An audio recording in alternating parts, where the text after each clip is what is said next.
Os ministros tomam assento, abre a sessão. Excelentíssima senhora ministra Rosa Weber, presidente do Supremo Tribunal Declaro Federal. aberta a 25ª sessão extraordinária do plenário do Supremo Tribunal Federal, neste 24 de agosto de 2023. Cumprimento os eminentes pares, cumprimento o subprocurador-geral da República, bela mulher idosa, branca, cabelos curtos, aloirados, Dr. usa Carlos óculos de grau, Frederico Santos, veste que hoje toga também preta e está usa um conosco, colorido representando o em volta Procurador-Geral do da pescoço. República.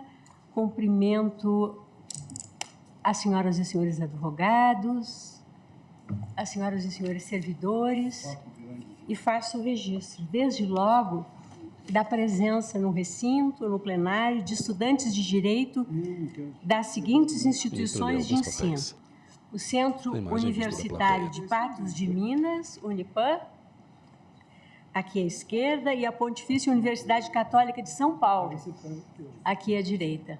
Sejam todos muito bem-vindos ao Supremo Tribunal Federal e faço votos de que tenham proveito com a nossa sessão. Peço à senhora secretária que proceda à leitura da ata da sessão anterior.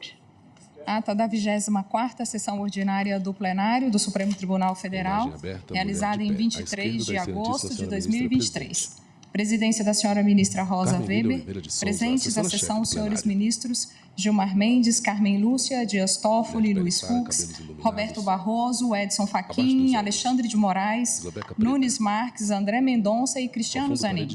Subprocurador-Geral da República, Dr. Carlos Frederico Santos. Abriu-se a sessão às 14h27, sendo lida e aprovada a ata da sessão anterior. Consulto os eminentes pares sobre eventual complementação ou retificação a fazer na ata. Nada havendo, declaro aprovada. Apregou para continuidade de julgamento, a rigor para proclamação do resultado, ação direta de inconstitucionalidade 6298, a 6299, a 6300, a 6305. Essas 4 ações diretas de inconstitucionalidade sob a relatoria do eminente ministro Luiz Fux, e tem como requerentes a Associação de Magistrados Brasileiros, na pauta julgamento conjunto, a Associação 6298, 6299, AJUF, 6300 dos e Juízes 6305. Federais, partidos políticos, Podemos, Outro e o Não Brasil, e ainda a Associação Nacional dos Membros do Ministério Público, CONAMP. Todas dizendo respeito à ODS 16, Paz, Justiça e Instituições Eficazes. Embora me pareça desnecessário, só relembro inconstitucionalidade de dispositivos do pacote anticrime, entre eles o juiz das garantias. Ministro Luiz Roberto Barroso, ministra Carmen Lúcia, ministro Gilmar Mendes e eu a excelentíssima senhora ministra Rosa Weber, presidente do proferimos STF. nossos votos, todos nós julgando parcialmente procedentes as ações diretas, nos termos como explanamos. Foi, então, suspenso o julgamento para a proclamação do resultado nesta data. E passo a fazê-lo nos seguintes termos. O tribunal, por maioria, nos termos do voto do relator, julgou parcialmente procedentes as ações diretas de inconstitucionalidade para, por maioria, atribuir interpretação conforme ao artigo 3º-A do Código de Processo Penal, incluído pela Lei 13.964, de 2019, para assentar que o juiz, pontualmente, nos limites legalmente autorizados, pode determinar a realização de diligências suplementares para o fim de dirimir dúvida sobre questão relevante para o julgamento do mérito. Vencidos os ministros Cristiano Zanin e Edson Fachin. 2. Por maioria, declarar a constitucionalidade do caput do artigo 3º-B do Código de Processo Penal, incluído pela Lei 13.964 de 2019, e por unanimidade fixar o prazo de 12 meses a contar da publicação da ata do julgamento para que sejam adotadas as medidas legislativas e administrativas necessárias à adequação das diferentes leis de organização judiciária à efetiva implantação e ao efetivo funcionamento do Juiz das Garantias em todo o país. Tudo conforme as diretrizes do Conselho Nacional de Justiça e sob a supervisão dele.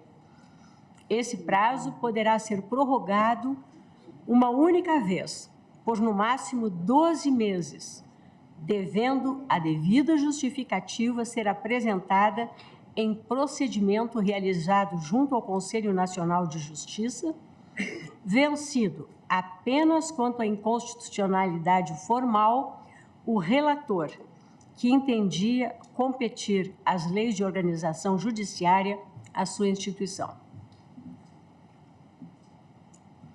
Terceiro, por unanimidade, declarar a inconstitucionalidade parcial por arrastamento do artigo 20 da Lei 13.964, de 2019, quanto à fixação do prazo de 30 dias para a instalação dos juízes das garantias.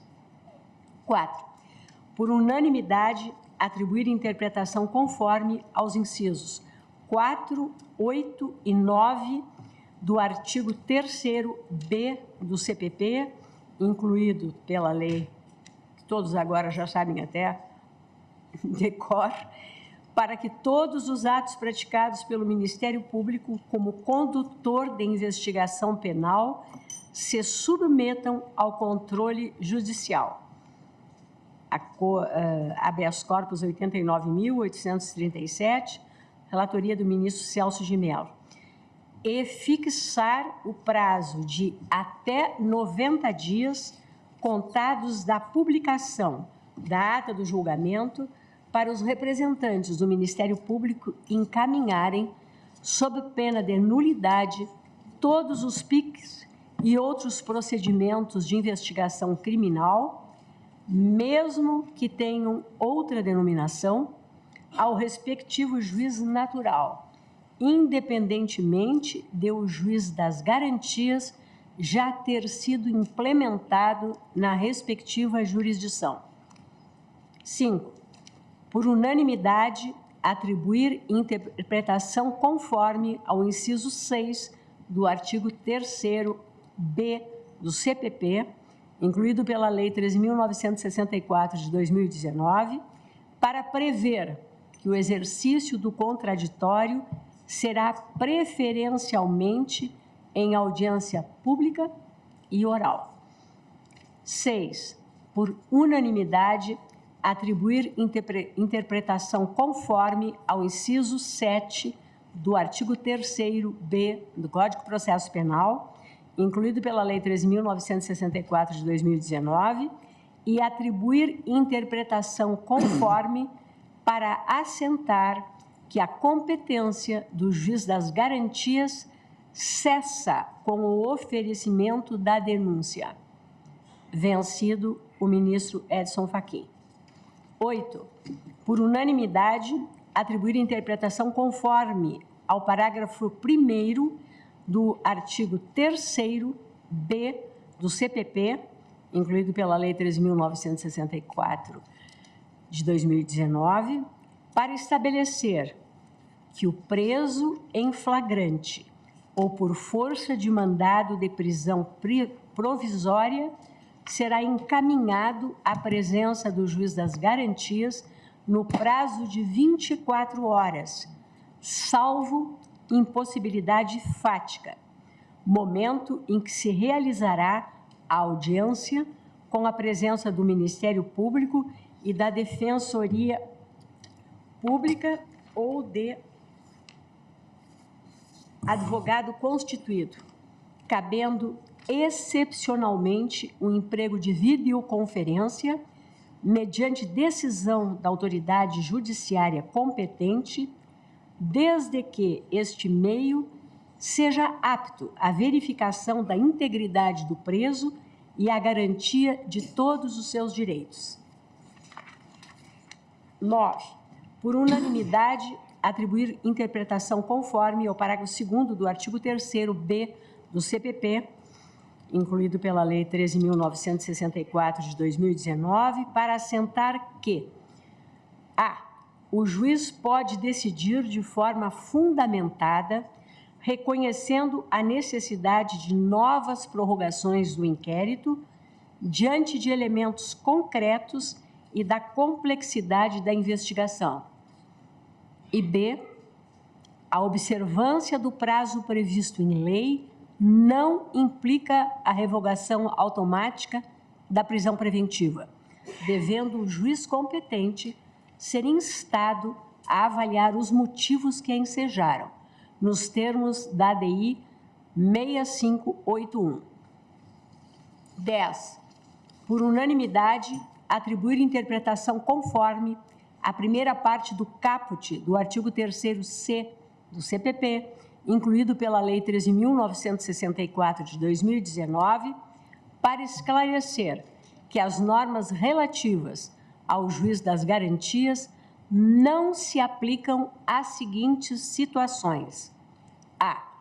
Processos de competência originária dos tribunais, os quais são regidos pela Lei 8.038 de 1990. Ministra, pausa a fala e bebe processos água. De competência do Tribunal do Júri. C. Casos de violência doméstica e familiar. E D. Infrações penais de menor potencial ofensivo.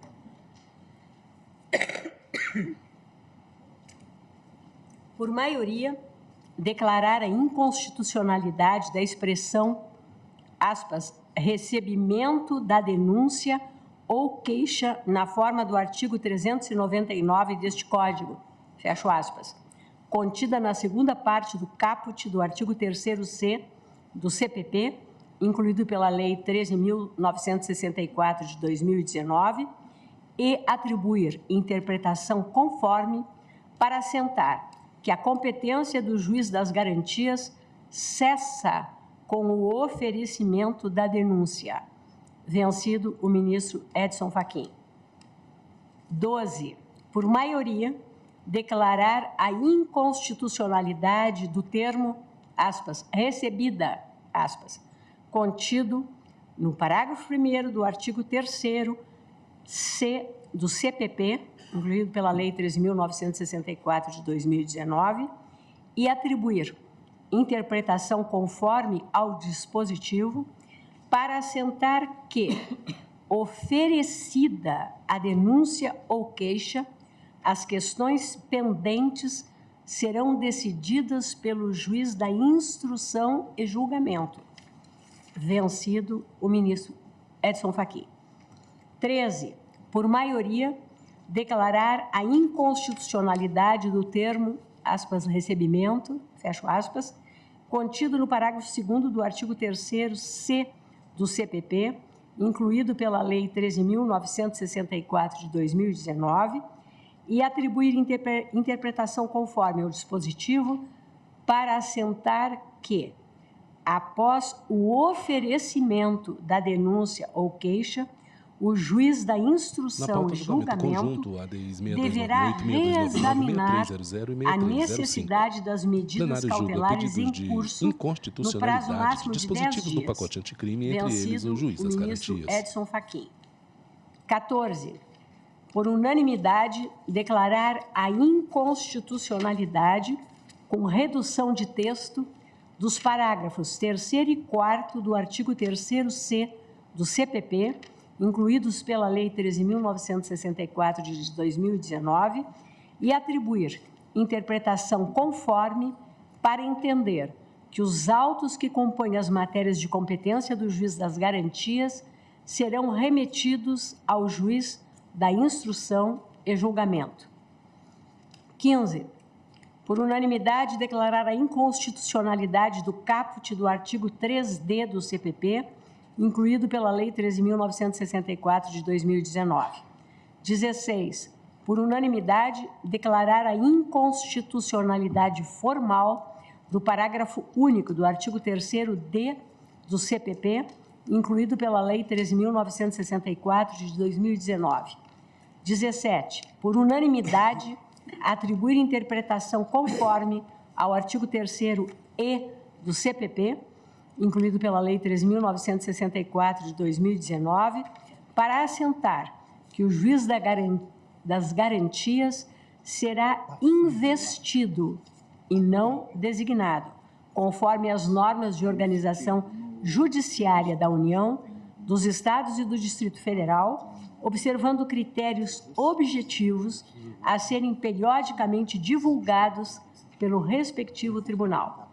18.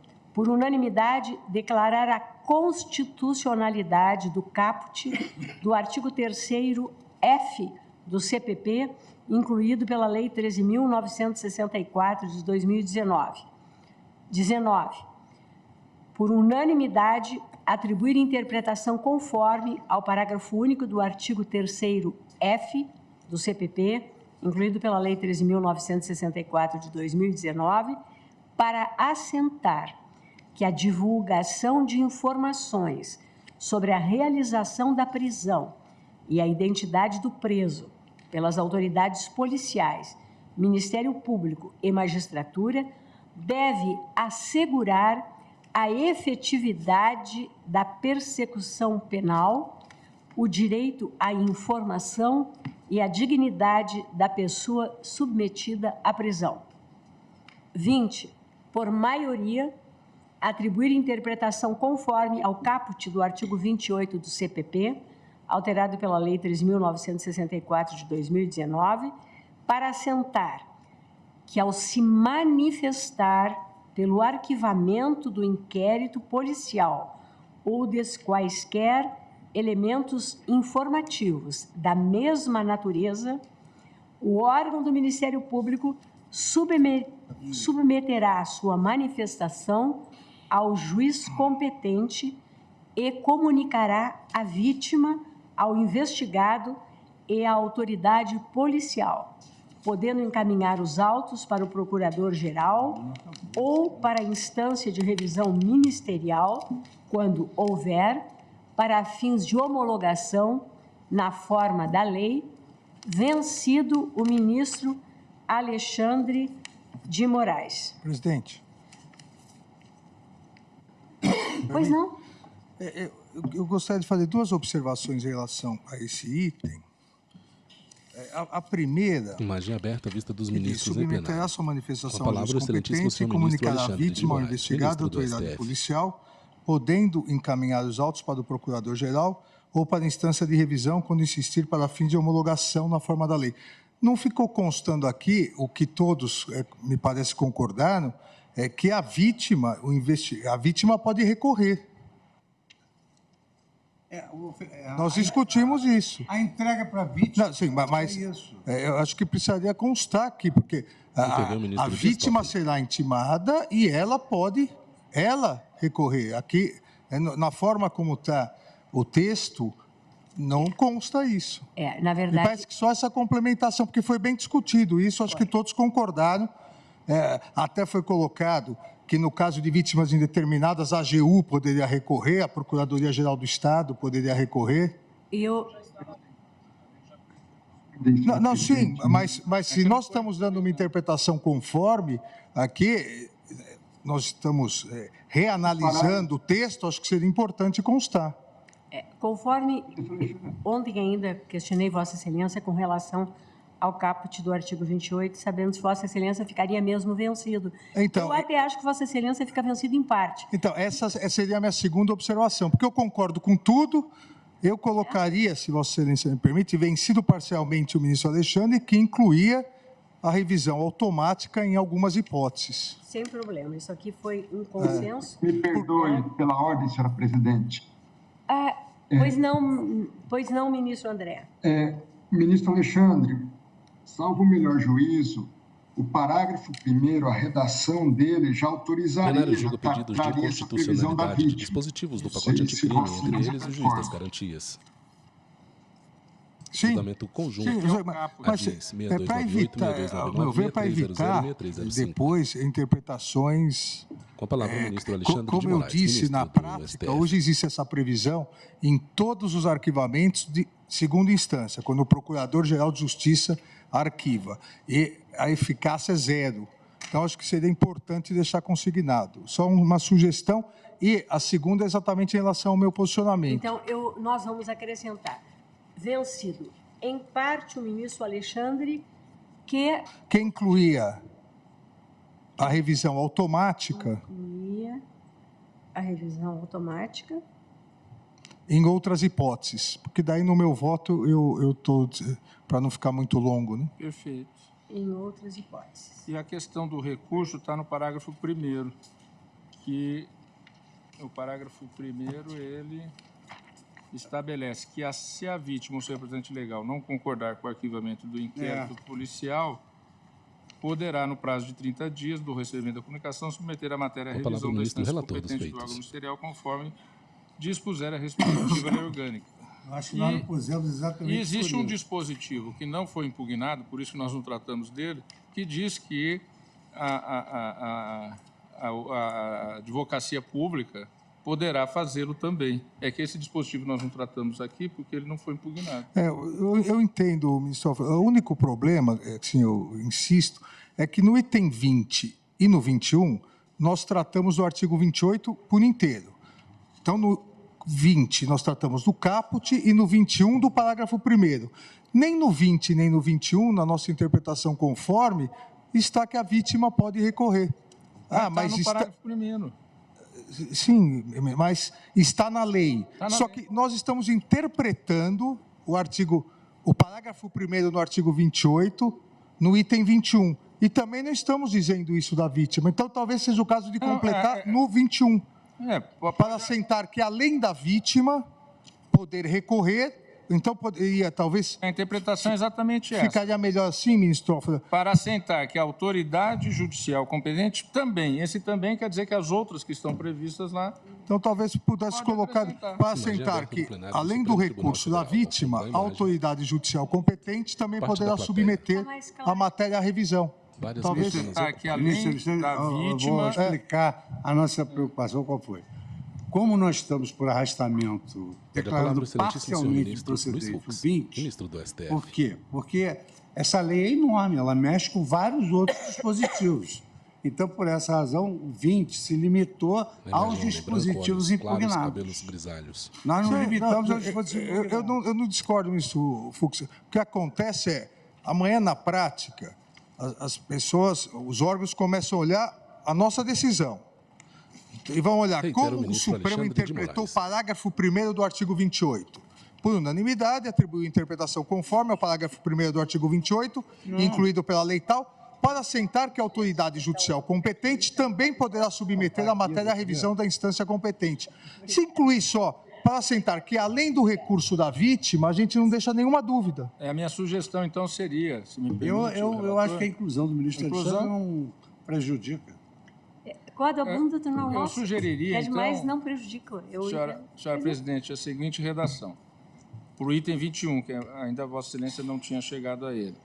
Por unanimidade, atribuir a interpretação conforme ao parágrafo 1º do artigo 28 do CPP, incluído pela Lei 13.964, de 2019, para assentar que, e aqui o acréscimo, além da vítima ou do seu representante legal, vírgula, aí volta para o texto que está distribuído. A autoridade judicial competente também poderá submeter a matéria à revisão da instância competente do órgão ministerial, caso verifique patente ilegalidade ou teratologia no ato do arquivamento. Assim, não vai ter a interpretação que estaria excluindo a vítima ou seu representante legal. Por isso que eu disse, o que é demais não prejudica. Né? Fica claríssimo. E a sugestão exatamente... além da vítima, que foi proposta pelo ministro Alexandre, que Vossa Excelência agora complementou, públicas, clareando mais ainda. Ficou perfeito. O eminente relator concorda com o representante legal. E os demais ministros estão de acordo? De acordo. Todos de acordo? Ministro André aí na tela? De acordo? Todos de acordo? Senhora presidente. Então, fazemos a adequação e eu passo... eu releio o item 20. Ao centro da não mesa, vou ler todo, ficou todo igual. A única modificação foi vencido em parte o ministro Alexandre de Moraes, que incluía a revisão automática em outras hipóteses. Item 21. Por unanimidade, atribuir interpretação conforme ao parágrafo 1º do artigo 28 do CPP, incluído pela Lei 13.964 de 2019, para assentar que, além da vítima ou de seu representante legal, a autoridade judicial competente também poderá submeter a matéria à revisão da instância competente do órgão ministerial, caso verifique patente ilegalidade ou teratologia no ato do arquivamento. Aí também tem que constar, não é, presidente, o representante legal, não é? Ou o seu representante legal para... Constou. Eu não sei se Vossas Excelências já não estão cansados da minha voz. Eu já estou, mas constou. Não, tá boa. Ministro Fux. Eu também. Por unanimidade, declarar a constitucionalidade dos artigos 28A, caput, incisos 3, 4 e parágrafos 5º, 7º e 8º do CPP, introduzidos pela Lei 13.964 de 2019. 23. Por maioria, declarar a inconstitucionalidade do parágrafo 5º do artigo 157 do CPP, incluído pela Lei 13.964 de 2019, vencido o ministro Cristiano Zanin. Senhora presidente, nesse item, eu acredito que eu fiquei vencido em parte, porque declarei inconstitucionalidade, mas propus uma interpretação conforme. Perfeito, tem toda a razão. Obrigado, senhora. Vencido em Ministro parte. Cristiano Zanin. Ao centro da imagem, a ministra Rosa Weber, presidente do STF. Vencido apenas em parte, o ministro Cristiano Zanin quer que registre que propunha uma interpretação conforme? Pode ser. Propunha.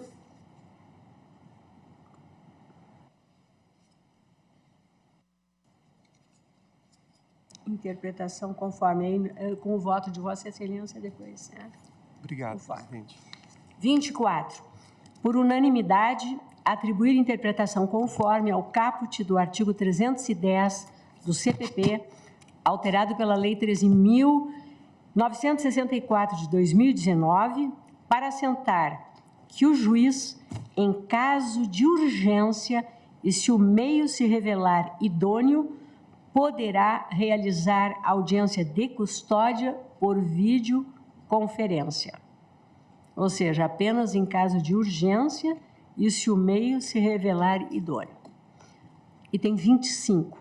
Por unanimidade, atribuir interpretação conforme ao parágrafo 4º do artigo 310 do CPP, incluído pela Lei 13.964 de 2019, para assentar que a autoridade judiciária deverá avaliar se estão presentes os requisitos para a prorrogação excepcional do prazo ou para a sua realização por videoconferência, sem prejuízo da possibilidade de imediata decretação da prisão preventiva.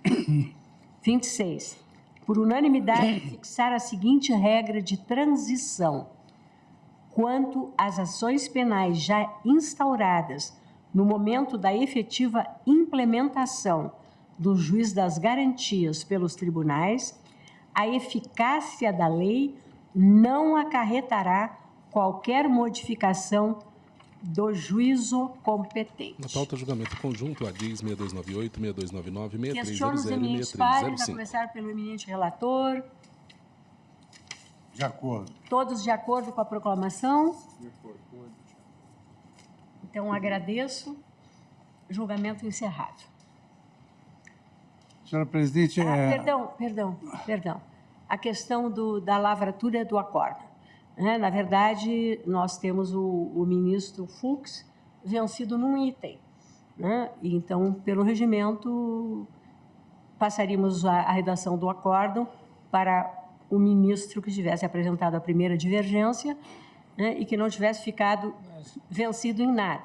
Ontem, o ministro Dias Toffoli propôs que, considerada a natureza da matéria, a extensão, o magnífico trabalho feito pelo ministro Luiz Fux, nós mantivéssemos a redação do acórdão com Sua Excelência. Se todos estiverem de acordo, mas tem que ser uma compreensão unânime da Corte. De acordo, presidente. Também de acordo. Todos de acordo? De acordo, presidente. Lavrará. De acordo, senhora presidente. Matéria de controle concentrado não é uma novidade, senhora presidente, porque o relator em controle concentrado, se ele ficou vencedor na ampla parte do julgamento, não é por um dispositivo ou outro que ele deixará ou perderá a relatoria para divergência. Isso ocorreu, por exemplo, no Código Florestal. O Código Florestal, também de relatoria do ministro Luiz Fux, e também complexo, foi um julgamento também muito complexo, demorado. Naquela oportunidade, os 2 únicos votos que fizeram maioria em todos os pontos foram o meu e do ministro Celso de Mello. Mas a redatoria do acórdão permaneceu com o ministro Luiz Fux, mesmo que pontualmente ele tenha ficado vencido em alguns pontos. Então, isso é a prática do tribunal em matéria de controle concentrado. Ou quando se pede uma preliminar de não conhecimento, como aqui, não era o não conhecimento, era uma inconstitucionalidade formal. Superada a inconstitucionalidade formal, Sua Excelência praticamente formou maioria com todos, ou unanimidade. Parabenizar Vossa Excelência pela condução, senhora presidente, e também eu penso que esse julgamento demonstrou uma atuação do colegiado em formar consensos, quiçá nós tivéssemos a possibilidade de, em tantos outros julgamentos de tamanha importância, nos dedicarmos assim, mas nós somos submetidos a uma avalanche de casos e que a sociedade demanda, né, celeridade na solução, mas foi uma condução primorosa. Parabéns, presidente. Presidente, naquela oportunidade que eu pedi a palavra, eu pedi a palavra exatamente para destacar que, efetivamente, esse julgamento per curiam, ele se deu exatamente pela habilidade de Vossa Excelência. Ao longo do julgamento, os consensos foram sendo formados. E eu atribuo isso não só à presidência de Vossa Excelência, mas também aos bons frutos que nos trouxe o novel ministro Cristiano Zanin. Na verdade, foi uma construção coletiva, né?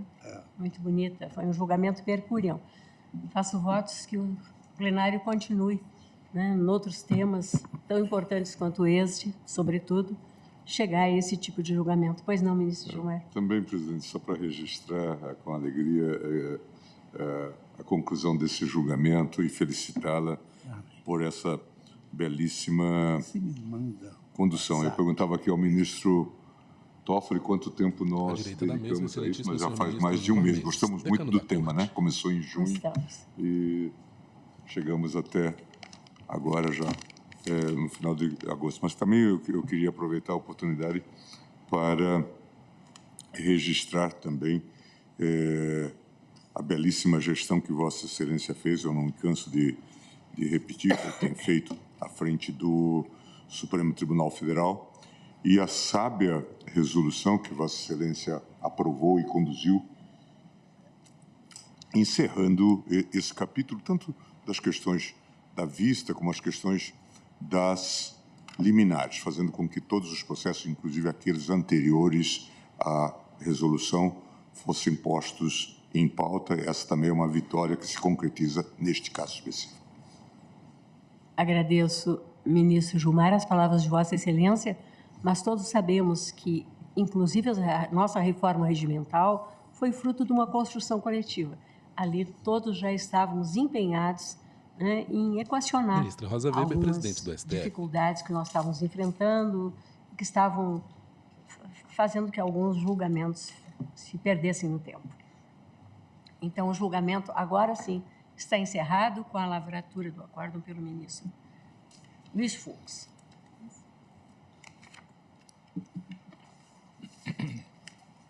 E chegamos, então, apregou para a continuidade do julgamento o recurso extraordinário 635.659, que diz respeito ao tema 506 da repercussão geral, tipicidade do porte de droga para consumo pessoal, em que há 7.791 processos sobrestados.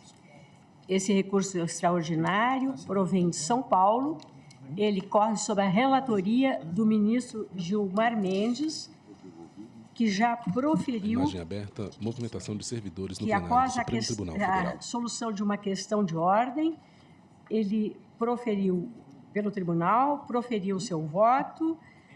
Tivemos também já proferido o voto Senhora ministra vista do presidente, ministro ministra Rosa Edson Weber, chama a Fachin julgamento o recurso e, extraordinário posteriormente, o voto vista do ministro 635-659. Alexandre Francisco Benedito de de Souza Moraes, contra o Ministério Público de São Paulo. que, na verdade, herdou o pedido de vista do nosso saudoso e querido ministro Teori Zavascki.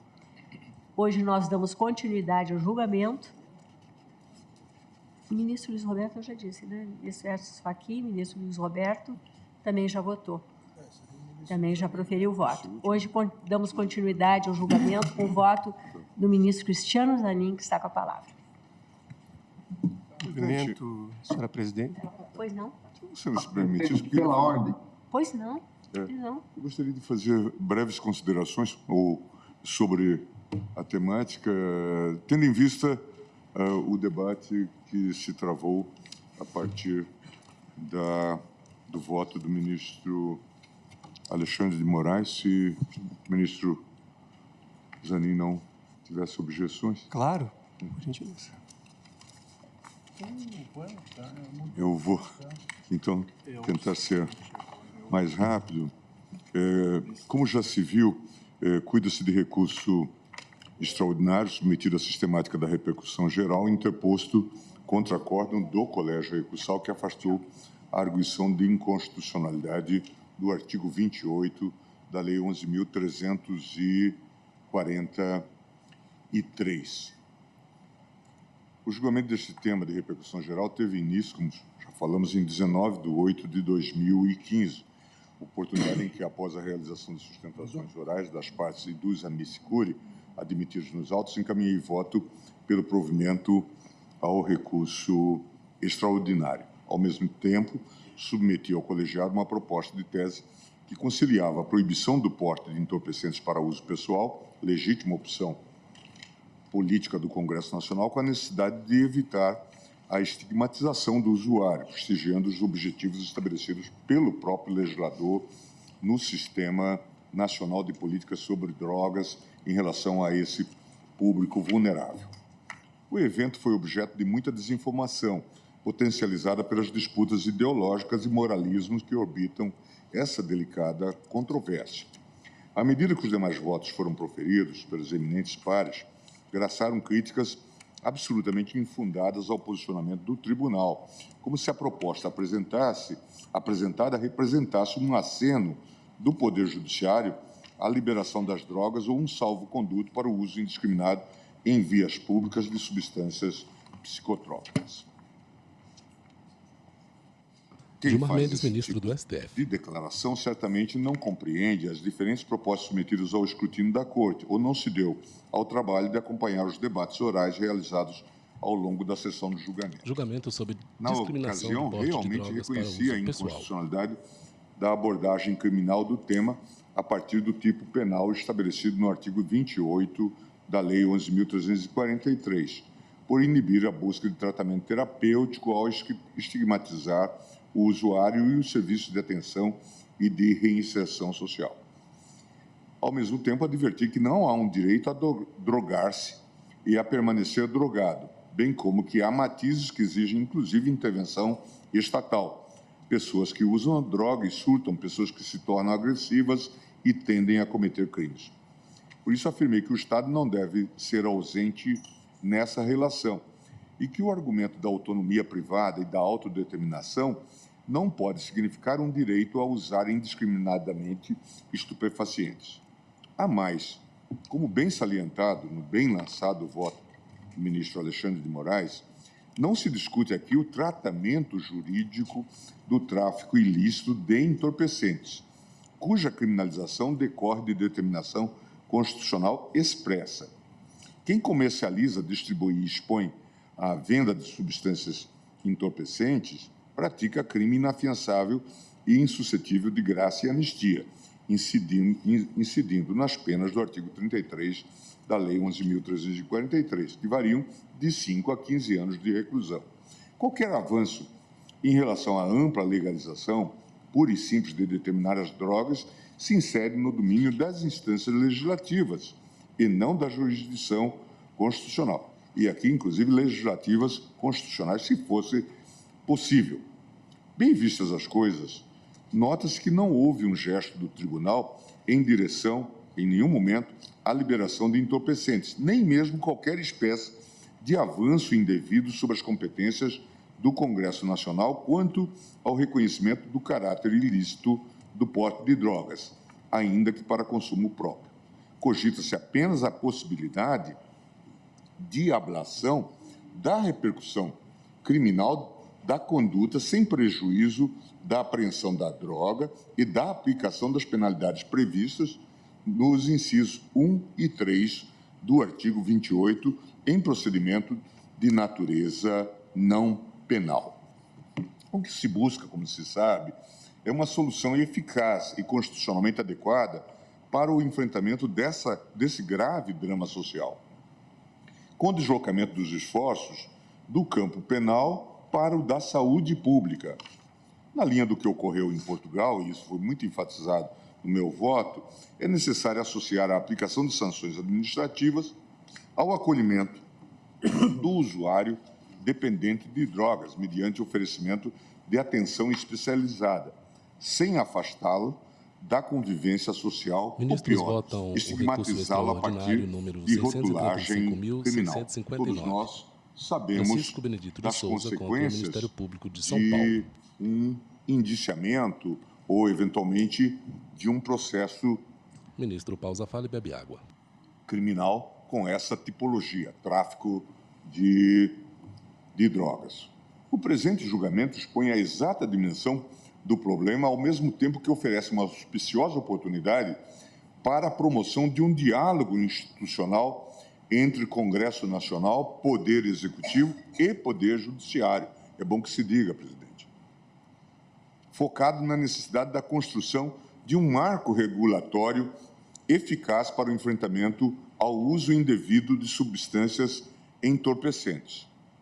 Nesse contexto, é necessário conjugar esforços para, sem moralismo ou preconceitos, arquitetar uma solução multidisciplinar que reconheça a interdependência e a natureza complementar das atividades de prevenção ao uso de drogas, atenção especializada e reinserção social de usuários dependentes, instigando autocuidado e reflexão quanto aos danos causados pelo consumo e repressão da produção não autorizada e do tráfico de drogas ilícitas.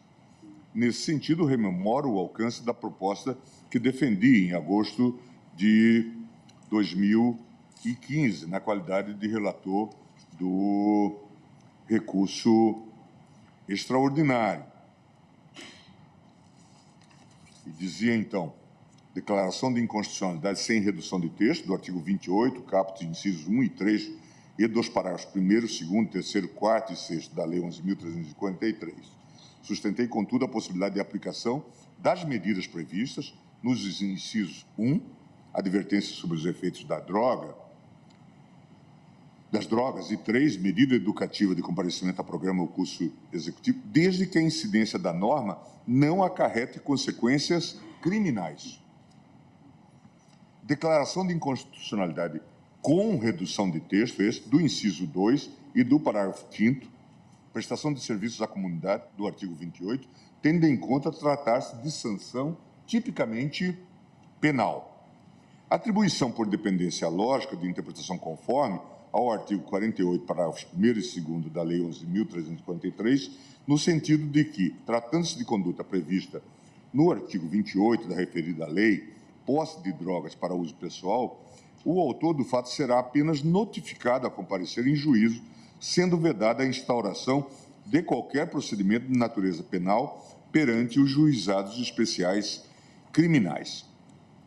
Atribuição por dependência lógica de interpretação conforme ao artigo 50, caput da Lei 11.343, no sentido de que, na prisão em flagrante por tráfico de drogas, o preso deve, como condição de validade da conversão da prisão em flagrante e preventiva, ser imediatamente apresentado ao juiz competente no momento em que o Ministério Público deveria apresentar, para rigoroso escrutínio judicial, indícios suficientes de que o objetivo do agente não era o consumo pessoal. E, em relação ao caso concreto, a absolvição do acusado por manifesta atipicidade da conduta. E, por fim, trazia determinação ao CNJ, em articulação direta com o Ministério da Saúde, o Ministério da Justiça, os Tribunais de Justiça e o CNMP, da adoção de medidas necessárias para o cumprimento da decisão pelos órgãos do Poder Judiciário, possibilitando a aplicação das medidas previstas nos incisos 1º e 3 do artigo 28 da Lei 11.343, em procedimento cível, com ênfase em atuação de caráter multidisciplinar. E 2, organização no prazo de 6 meses de uma rede de atendimento preventivo e de recuperação de dependências de substâncias entorpecentes por meio da atuação integrada de serviços de organizações que atuam em atividades de prevenção do uso indevido de drogas e de atenção a usuários vulneráveis. Só para deixar claro, presidente, que já nessa versão de 2015 não havia a ideia, nem por parte do relator, nem dos que o acompanharam, em parte, o ministro Fachin e o ministro Barroso, de subtrair as competências do Poder Executivo e também do Poder Legislativo nesse tipo de matéria. O tema é tão complexo que exige exatamente essa busca de integração. O ministro Fachin, como já se sabe, ele já se pronunciou nesta assentada, acrescentou sólidas contribuições ao debate, votou pela declaração do artigo 28, sem redução de texto, apenas em relação à cannabis sativa, à maconha. Determinava também o fim aos órgãos do Poder Executivo e o estabelecimento de prazo máximo de 90 dias de parâmetros objetivos relacionados à quantidade e à natureza da droga. E também, como já foi aqui exposto, o ministro Barroso restringiu o escopo da decisão ao entorpecente tratado nos autos. Acrescentou, porém, a necessidade de fixação de um parâmetro objetivo para a tipificação do delito de tráfico de drogas, visando a diminuir a discricionariedade judicial e a uniformizar a aplicação da lei, evitando que a sorte de um indivíduo fique ao sabor do policial ou de o juiz ser mais liberal ou mais severo. Nesse sentido, advertindo que o processo diz respeito apenas à descriminalização e não à legalização da maconha, propôs a fixação da seguinte tese de repercussão geral. Eu transcrevo rapidamente. É inconstitucional a tipificação das condutas previstas no artigo 28 da Lei 11.343, que criminalizam o porte de drogas para consumo pessoal. Para fins da lei, será presumido usuário o indivíduo que estiver em posse de até 25 gramas de maconha ou de 6 plantas fêmeas. O juiz poderá considerar, à luz do caso concreto, a tipicidade de condutas que envolvam quantidades mais elevadas pela destinação do uso próprio e a caracterização das condutas previstas no artigo 33 da mesma lei, mesmo na posse de quantidades menores de 25 gramas, estabelecendo-se, nesta hipótese, um ônus argumentativo mais pesado para a acusação e órgãos julgadores. Como já foi também relembrado aqui, dada a complexidade do debate, o julgamento foi suspenso em razão do pedido de vista formulado pelo saudoso ministro Teori Zavascki, e a matéria foi retomada agora, em 2 de 8 de 2023, com o voto do eminente ministro Alexandre de Moraes, apresentando, como já foi destacado, dados empíricos catalogados pela Associação Brasileira de Jurimetria, a partir do exame de mais de 600 mil ocorrências lavradas entre 2003 e 2006, o voto vista demonstrou que a ausência de critérios, veja que isso já aparece de maneira muito clara no voto agora, na conclusão do voto do ministro Barroso.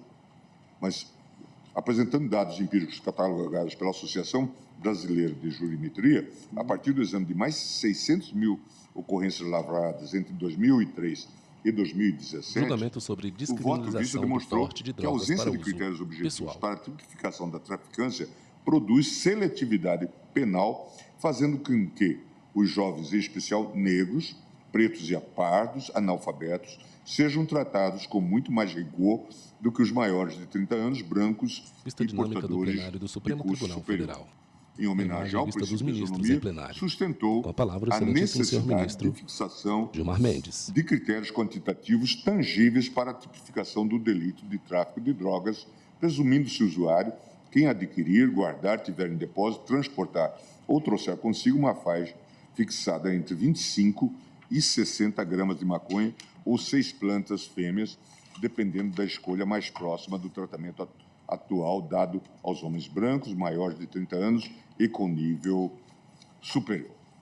Afirmou, contudo, que essa presunção seria relativa, não estando a autoridade policial e seus agentes impedidos de realizar a prisão em flagrante quando presentes elementos indicativos de traficância, como a forma de acondicionamento da droga, a diversidade de substâncias entorpecentes, local e circunstância do crime e a apreensão simultânea de balança de precisão, caderno de anotações, celulares com contatos de compra e venda, entre outras características que possam auxiliar na tipificação penal.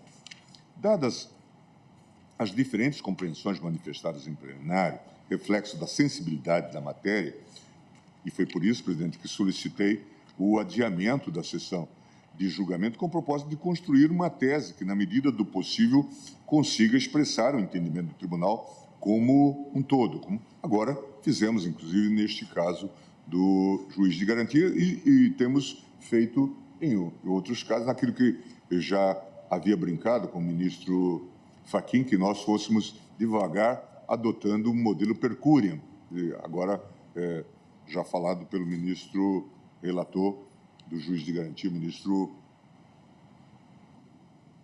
Fux. E não só. Considerando que o julgamento se iniciou há mais de 7 anos, a passagem do tempo, a evolução da jurisprudência e a aprovação de diversas alterações legislativas, especialmente na legislação processual penal, impõe a realização de ajustes no voto originalmente proferido. Assim, reafirmando as teses centrais do voto proferido no início do julgamento, eu faço breves considerações acerca do tema debatido nos autos, valendo-me da vivência adquirida a partir do julgamento de inúmeros casos envolvendo apreensões de pequenas quantidades de entorpecentes, muitas vezes desacompanhadas de quaisquer indicativos de envolvimento com organizações criminosas. E, nesse sentido, também deitou luz sobre este caso, mais uma vez, o voto do ministro Alexandre de Moraes, mostrando que, em muitos casos, ou essa aplicação da legislação, a despeito do seu viés liberal, resultou, na verdade, num incremento dos presos, do número de presos nos nossos presídios. Vossa Excelência, que tem visitado os presídios, certamente se depara de maneira muito clara com essa realidade. E aí o ministro Alexandre, inclusive, demonstra essa carga, talvez até ideológica, de aprofundamento da desigualdade com a aplicação dessa lei, cujo objetivo não era esse, mas que, na prática, resultou numa aplicação provavelmente distorcida, que não se atribui também, como o ministro fala segurando um copo com água na mão direita, apenas às autoridades policiais, mas também a todo o sistema de justiça. E essa questão aparece nos vários dados que estão à disposição. Eu cito matéria da Folha de São Paulo, dados preliminares da pesquisa Perfil do Processo e Produção de Provas nas Ações Criminais por Tráfico de Drogas, desenvolvido pelo IPEA. Os resultados alcançados a partir da análise de 41 mil processos decididos no âmbito estadual no primeiro semestre de 2019 são alarmantes, ao indicar que a maioria dos processados no país é de homens, 87%, jovens, 72%, negros, 67%. Os dados apontam ainda que a política de repressão às drogas atinge implacavelmente quem tem baixa escolaridade, tal como o ministro Alexandre já tinha destacado. Com o ensino fundamental incompleto, é desempregado ou autônomo, 66%, e tem passagem anterior pelo sistema de justiça. A maioria de presos por tráfico de drogas é negra, pobre e sem relação com facções, diz estudo. Esse Folha de São Paulo, de 12/8/2023. Esse mesmo levantamento aponta que em apenas 13% dos processos analisados há alusão ao envolvimento de facções. Essas conclusões se ajustam, como se vê, perfeitamente aos dados trazidos pelo ministro Alexandre, do seu judicioso... Com a palavra o ministro Gilmar Mendes. A partir do levantamento realizado pelo Instituto Brasileiro de Jurimetria, comprovou-se uma intuição antiga que muito aflige os membros do tribunal, a de que a apreensão de quantidades similares de entorpecente pode resultar em diferentes desfechos criminais, sobre descriminalização do porte de drogas para uso pessoal, recurso extraordinário número 635.659. Esses dados demonstram que a escolha entre a lavratura da prisão em flagrante por tráfico de drogas ou do termo circunstanciado pelo porte de drogas para uso pessoal ocorre a partir da discricionariedade dos integrantes do sistema de justiça, que não raras vezes dispensam tratamento mais rigoroso para pessoas em situação de vulnerabilidade social. Esse diagnóstico põe em perspectiva a repetição cotidiana de eventos de grave descumprimento de direitos fundamentais, sintetizados em um estado de coisas que demanda atuação rigorosa do Poder Judiciário. Em situações como essa, o enfoque do tribunal deve ser a salvaguarda das inviolabilidades pessoais e das garantias constitucionais, sobretudo em se tratando de estratos populacionais que são objeto de constante violência institucional. Afinal, ante a possibilidade de lesão a direitos básicos dessas pessoas, não é dado ao Supremo hesitar diante de abuso de poder cometido por autoridades públicas. Antes, compete-lhe agir com rigor e a presteza necessária para conter excessos praticados na condução da persecução penal, subtraindo do campo semântico da norma eventuais aplicações ou interpretações que conflitem com o texto constitucional. Eu me lembro aqui do professor Friedrich Miller, que trabalhava exatamente essas duas perspectivas, a ideia do programa normativo e do âmbito normativo. O âmbito normativo é toda essa realidade que subjaz a esse modelo de aplicação e que resulta, de forma muito clara, numa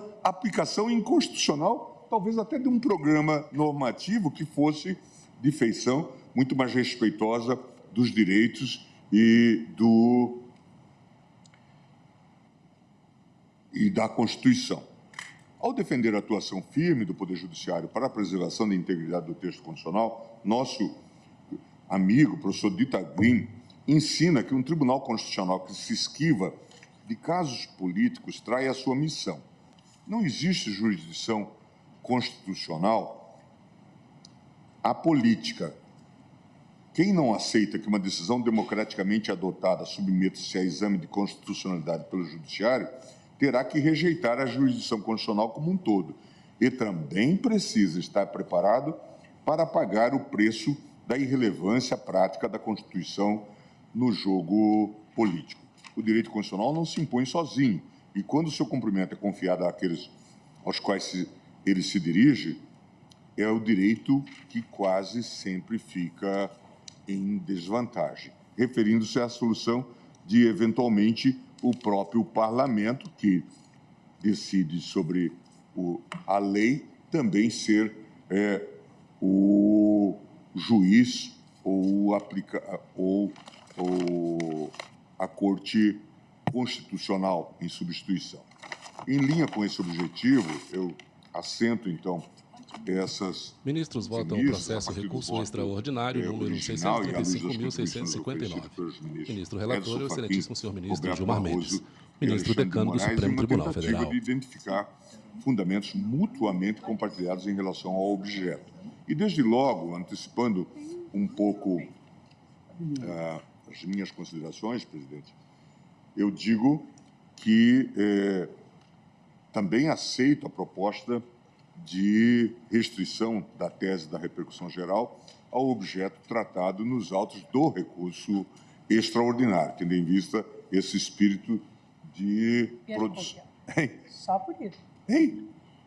Esse espírito percúria. Percure. Só por isso. Para que, eventualmente, nos limitemos a essa questão da cannabis sativa, que é objeto deste recurso extraordinário, embora eu saiba que, eventualmente, podemos estar colocando o tema pela porta ou pela janela e ele volta por outra variante, né? Então, é um tema que certamente será discutido, mas até diante mesmo do minimalismo e da necessidade, talvez, dessa cooperação para a definição de quantidades de drogas, tendo em vista a sua diversidade, que eu dou essa abertura. E também, presidente, rapidamente, eu entendo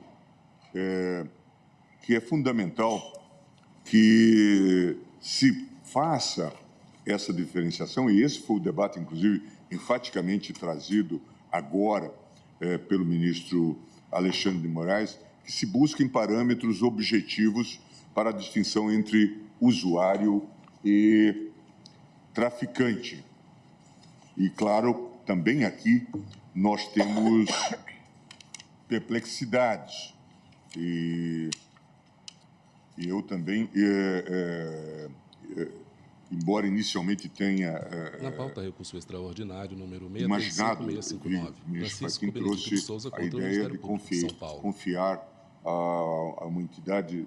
Para o relatório, o excelentíssimo senhor ministro Poder Gilmar Regulatório Mendes, da ministro Saúde, do STF, relator do a feito.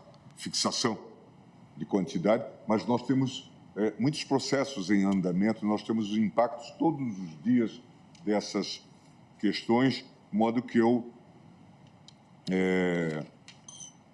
tenderia a adotar aí a proposta do ministro Barroso, até 25 gramas ou 6 plantas fêmeas, ou a proposta do ministro Alexandre de Moraes, desde que a gente pudesse ter esse consenso. E...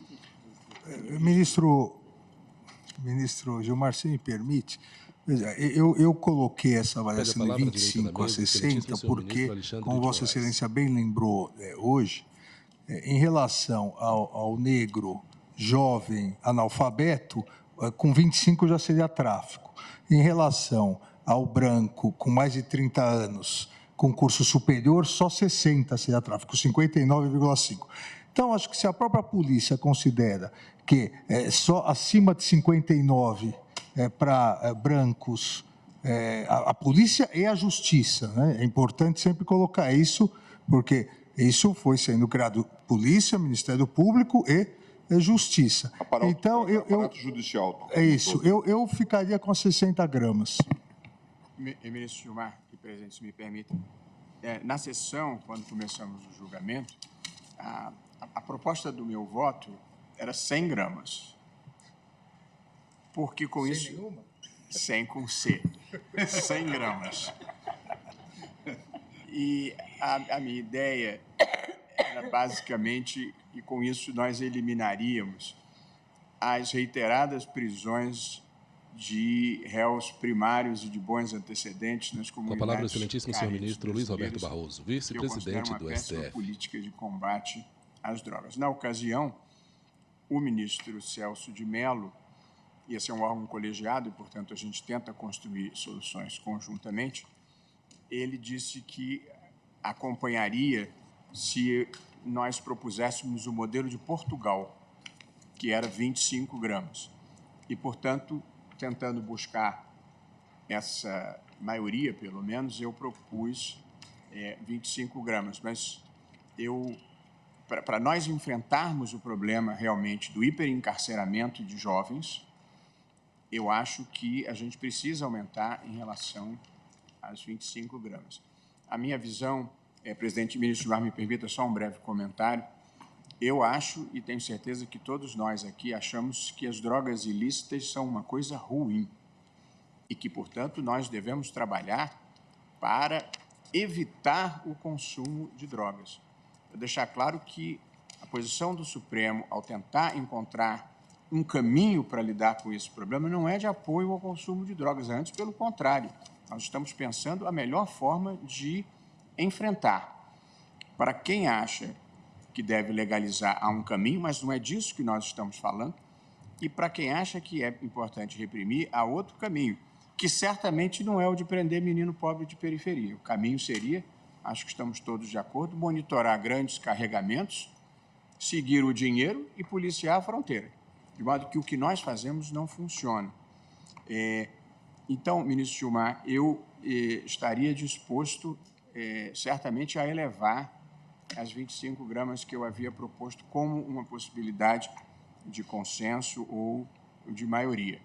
Eu continuo achando que 100 resolve o nosso problema. Qual é o problema que eu quero resolver? Hiperencarceramento de jovens primários. Esse é o problema que eu quero resolver. De modo que eu elevaria para 100 gramas, mas, se o consenso se formar em torno de 60 é mais do que 25, certamente é mais do que 0. Mas uma preocupação que eu queria dizer, por respeito e consideração ao Congresso Nacional. Esse é um tema delicado em toda parte do mundo. E em muitas partes do mundo, e não só no Brasil, isso acaba sendo decidido no judiciário. E por que é decidido no judiciário? Porque os habeas corpus desses meninos presos chegam aqui. E a gente tem que ter um critério para saber. De modo que não há aqui mínima invasão da esfera legislativa, de esfera de competência do Congresso, porque quem prende são os juízes e quem julga os recursos e os habeas corpus somos nós. Mas a verdade é que na África do Sul, na Argentina, na Colômbia, em diversos países, foi o judiciário que fixou esse critério. Muito obrigado, ministro Gilmar. Então, é só para dizer que eu me disponho a elevar até 100 gramas, mas aí a gente pode tentar construir um consenso depois que os demais colegas votarem. Obrigado. Permite, ministro Gilmar. Pede a palavra ao excelentíssimo senhor ministro ministro Alexandre de A Moraes. questão da gramatura sempre é complicada.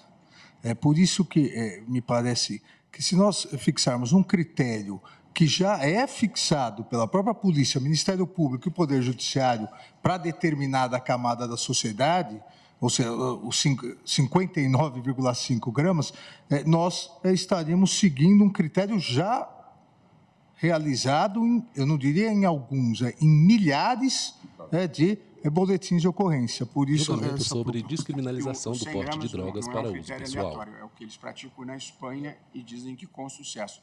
Mas eu, assim, esse não será o ponto da nossa divergência. Vamos construir um consenso. Eu só queria fazer uma parte, que a lei, ela estabelece alguns critérios que vão nortear o nosso julgamento. Então, ela estabelece, para determinar se a droga destina-se a consumo pessoal, o juiz atenderá à natureza e à quantidade da substância apreendida, o local e as condições em que se desenvolveu a ação, as circunstâncias sociais e pessoais, bem como a conduta e os antecedentes do agente. Isso aí nos auxilia sobremodo. Mas, realmente, aqui o legislador deixou em aberto uma matéria... Ministro Fux, se permite, acho que é importante também colocarmos isso, porque vem sempre aquela ideia e aquela crítica do traficante formiguinha. No meu voto, eu deixo isso bem claro, que essa diferenciação em relação a analfabetos, jovens, negros, brancos, mais de 30 anos e curso superior, se dá entre 25 e 59, nas mesmas condições onde a única prova do tráfico é a quantidade de droga. Obviamente, se alguém estiver com 10 gramas, com um revólver na cintura, vendendo com dinheiro, isso é tráfico. Agora, quando só o peso estiver em jogo, aí fica a subjetividade muito grande. Então, por isso, evitar exatamente essa subjetividade para o sistema penal. Porque lá, por exemplo, aqui um bunker de droga, tá? O traficante na hora vai, pega 15 gramas e é pego bem na hora que está vendendo. Aí tem outras questões, balança, eu até citei no meu voto delivery, hoje nós temos as grandes capitais, igual tem iFood, tem aplicativo delivery de entrega de drogas. Aí claramente é tráfico independentemente do peso. Uma pergunta que eu faria, qual foi a última vez que nós ouvimos falar que um grande barão das drogas foi preso? Só vejo menino pobre preso. Bom, na primeira turma nós tivemos uma experiência ruim, que pegávamos assim, não sabíamos nem como é que entrava, né? 1 tonelada de cocaína, 1 tonelada de maconha, e nós ficávamos perplexos com aqueles habeas corpus, por onde é que entrava aquilo tudo. Mas que, basicamente, a gente teve uma experiência de não punir. Nós já tivemos casos na primeira turma de 600 quilos de pasta de cocaína, que dá para vender no mundo em torno de 3 toneladas. No Brasil, chega até 5, com uma misturinha aqui, tá? Chega até 5 toneladas. Então, aí são grandes traficantes. Mas o ministro Luiz Roberto Barroso tem razão. Para cada um desses, são milhares de jovens. O combate ao tráfico se dá com a inteligência, a utilização de inteligência e, principalmente, nas fronteiras, para evitar que entre. O Brasil não é produtor de cocaína, Peru e Colômbia. O Brasil tem um pouco de maconha no Nordeste de produção, mas a grande produção vem do Paraguai. Então, com essa decisão, nós até vamos estar auxiliando a polícia a poder focar no que realmente interessa. Até porque hoje o tráfico de entorpecentes está ligado ao tráfico de armas e ao aumento do número de homicídios em todos os estados. Obrigado pelas contribuições, ministro Barroso, ministro Fux, ministro Alexandre.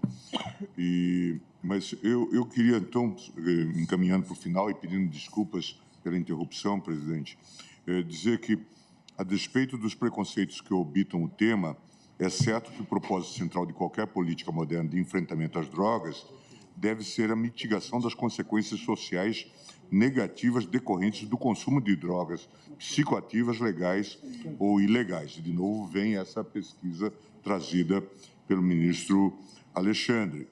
A essa prática tem se atribuído a denominação de política de redução de danos e de prevenção de riscos. Eu não vou entrar também, como já percebem, nesta disputa numerológica. A gente tem uma tabela aí, vários países têm critérios os mais diversos. Isso será uma decisão enquanto as autoridades públicas poderão fixar uma quantidade devida, mas hoje, inclusive, a própria ONU recomenda que haja um critério para definição. Então, é importante, e aí, na linha até do que agora indica o ministro Barroso, eu subscreveria um pouco a proposta do ministro Alexandre, no sentido de almejar e conseguir um mínimo de consenso. Eu digo também,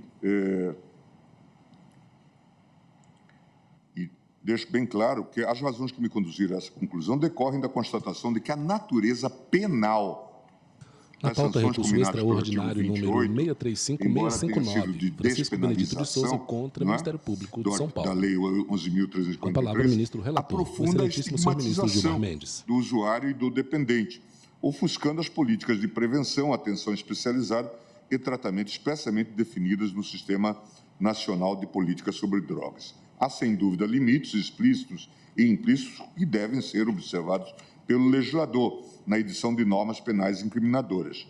Reporto-me especialmente à parcimônia e ao comedimento que devem balizar a formatação de tipos penais que, por interferir intensamente na esfera dos direitos cidadãos, somente se legitimam quando forem necessários para a prevenção de ataques a bens jurídicos importantes. E por isso, eu estou, então, nessa linha,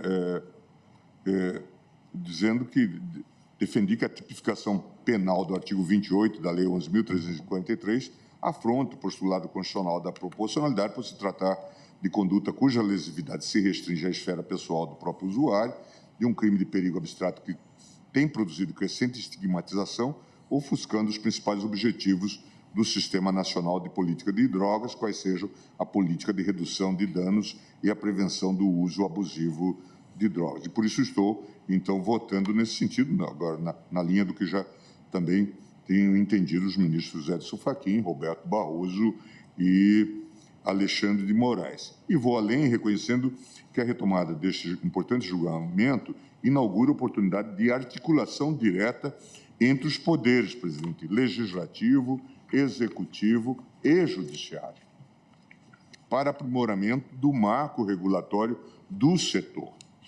Afinal, o enfrentamento eficaz do uso indevido de drogas pressupõe cooperação transversal entre as instituições de Estado, visando a produção de políticas públicas focadas nas especificidades de grupos vulneráveis, priorizando a dissuasão e prevenção de consumo e o acolhimento de usuários dependentes por equipes interdisciplinares. É certo que a presente tese de repercussão geral não pode ser tratada como uma panaceia para esses problemas. Também não existe uma solução simples e nem única para o combate à circulação de drogas no território nacional, sobretudo em uma nação com dimensões continentais e extensa faixa de fronteiras. Recentemente, o ministro da Justiça, o ministro Flávio Dino, dizia que teve uma conversa com uma importante autoridade europeia, vindo de um país nórdico.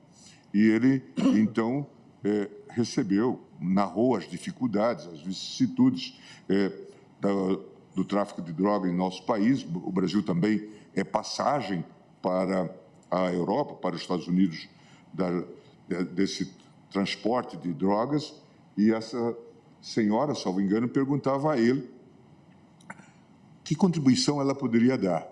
E ele, num tom um tanto realista, um tanto jocoso, disse: vê se incentiva o seu pessoal a não consumir tanto.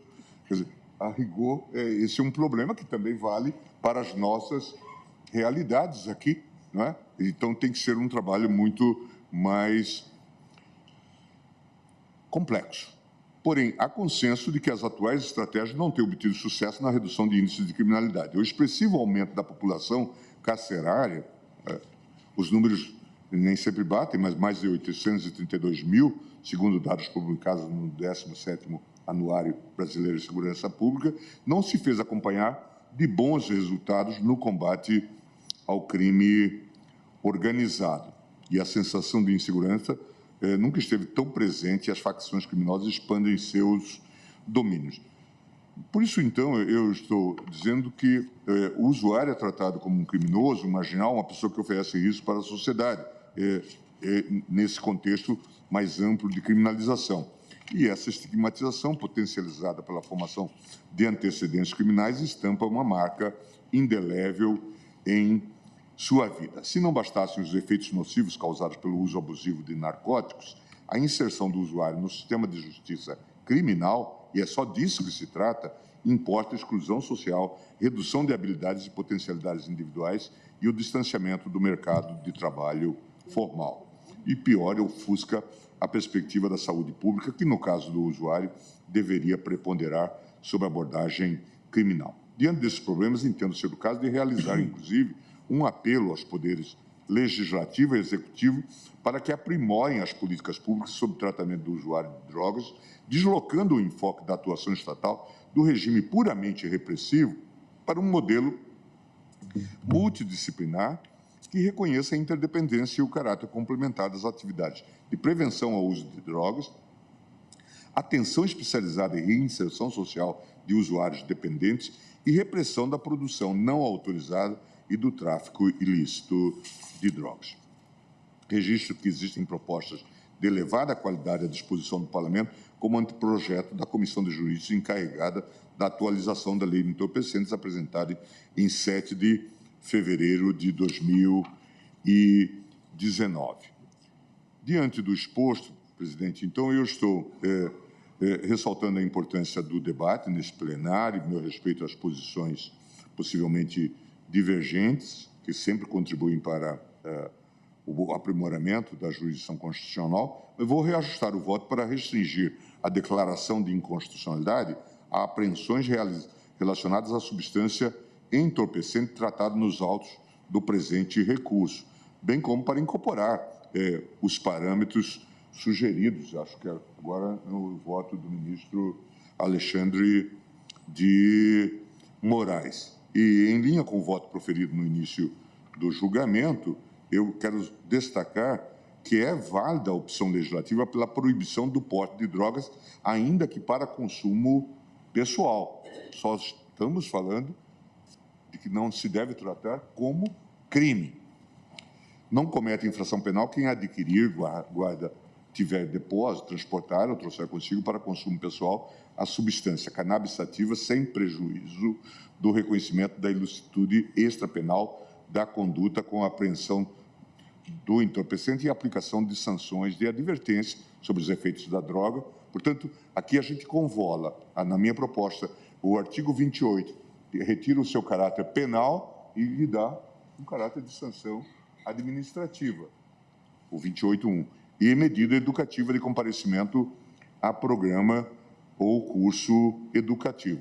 As sanções estabelecidas nos incisos 1 e 3 do artigo 28 serão aplicadas pelo magistrado em procedimento de natureza não penal, afastando toda e qualquer repercussão criminal do ilícito.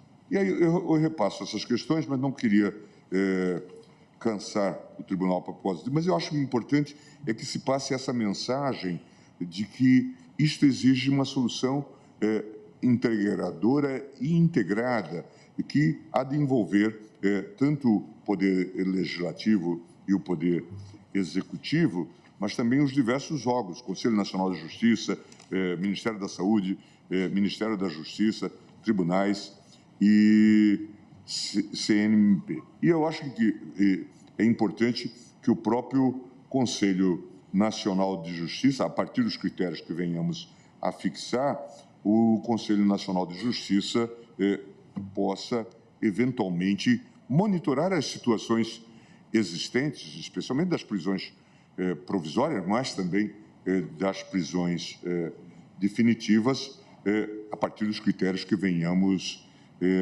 aqui a fixar. Peço desculpas por essa intervenção, presidente, mas achava que era necessário, tendo em vista já o tempo passado em relação à ao meu pronunciamento lá em 2015. Foi importantíssima essa manifestação de Vossa Excelência, até porque já dá um passo para uma solução percúrio já fazendo Ministra uma Rosa adequação. Weber, presidente Eu do confesso STF. a Vossa Excelência que gostava mais da outra tese, mas também acho que todos nós temos que caminhar para um consenso. E gostava mal de qual tese, presidente? Do voto original do ministro... Mas presidente... Gilmar Mendes. Eu deixei claro no meu voto, o caso concreto que motivou o recurso extraordinário envolve maconha. Por isso que eu restringi a maconha, embora a lógica seja Ministro a Luiz mesma. Roberto Barroso, Como é um vice-presidente do assunto STF. muito delicado, me pareceu que andar devagar, mas consistentemente, seria melhor do que ousarmos talvez além do que a sociedade pudesse compreender. Mas eu concordo com o ministro Gilmar e com Vossa Excelência que a lógica é a mesma. Apenas nós estamos dosando para avançarmos com a velocidade possível. Presidente. Pois não, ministro Alexandre. Vossa Excelência deixou tão claro no voto que proferiu que a despenalização foi feita pelo Congresso Nacional em 2016, que o que aqui se coloca é a descriminalização, ou seja, que se afaste as consequências penais e, eventualmente, permanecem as sanções administrativas. Exato, presidente. Essa observação que eu acho que nós temos sempre que reiterar, porque há uma versão de que o Supremo Tribunal Federal vai descriminalizar a maconha. Na verdade, isso foi uma opção do Congresso Nacional, uma opção legítima, o Congresso Nacional legislando, e o que nós estamos tratando aqui exatamente foi, essa opção foi para flexibilizar e não punir criminalmente, com sanção privativa de liberdade, o usuário, mas acabou resultando num grande prejuízo para o usuário, porque houve uma reação do sistema policial, judicial, que antes tratava determinada conduta como uso, porque a sanção era menor, sem sanção penal, passou a tratar como tráfico. Então, o que nós estamos aqui definindo é exatamente o que é o uso em determinadas circunstâncias e o que é o tráfico, para que o uso e o tráfico sejam iguais, independentemente se a pessoa é negra ou branca, se é homem ou mulher, se é analfabeto ou tem curso superior, se é jovem ou não tão jovem. Acho que isso precisa ficar muito claro para demonstrar que o Supremo Tribunal Federal, a partir de uma opção legítima do Congresso, está tentando evitar que haja um tratamento na prática desigual em virtude de situação econômica, cultural, racial. Obrigado, presidente. E eu só queria mesmo registrar, presidente, que não faz muito tempo o ministro Alexandre e eu tivemos uma conversa com o presidente do Congresso, Pacheco, Rodrigo Pacheco, que, como todos sabem, é um fraterno amigo do Poder Judiciário, tem uma relação muito forte. E da área jurídica também. E da área jurídica como um todo, e que estava preocupado com essa suposta invasão de competências do Legislativo. E nós procuramos demonstrar que, ao contrário, nós estávamos tentando atualizar o sentido da própria norma de 2006. Conversa semelhante eu tive também com o presidente da Câmara, o presidente Lira, e chamei a atenção exatamente para esse propósito e para a distorção que fica muito clara no voto do ministro Alexandre de Moraes. É aquela proposta do Evangelho, querendo fazer o bem, acaba se fazendo o mal, e aqui se produziu uma distorção que aprofunda, inclusive, esse nosso quadro de desigualdade. Ainda anteontem, salvo engano, eu recebi no meu gabinete pessoas que representam as comunidades negras, apresentando essa mensagem sobre essa trágica realidade brasileira da bala perdida, né, que leva a vida, ceifa a vida de tantas crianças. A gente já discutiu, né, ministro, inclusive na ADPF da relatoria de Vossa Excelência, que foi objeto de preocupação, e também aqui há esse tratamento discriminatório exatamente com essas pessoas que vivem e sofrem nessas comunidades. E, na verdade, ministro Gilmar, como Vossa Excelência mesmo pontuou no voto, a própria teleologia da lei de drogas era resolver o problema da dependência química via saúde pública, né? E justamente conscientizar contra os efeitos deletérios, mas manteve a criminalização para o uso pessoal. E esse é o enfoque que se está dando, inclusive, no voto. Um dos grandes vetores tem que ser a questão de profilaxia de saúde pública. Isso. Eu agradeço a Vossas Excelências e vou, aqui me desculpando de antemão com o ministro Cristiano Zanin, passar a palavra à Sua Excelência quando retomarmos a sessão, que fica por hora suspensa pelo tempo regimental.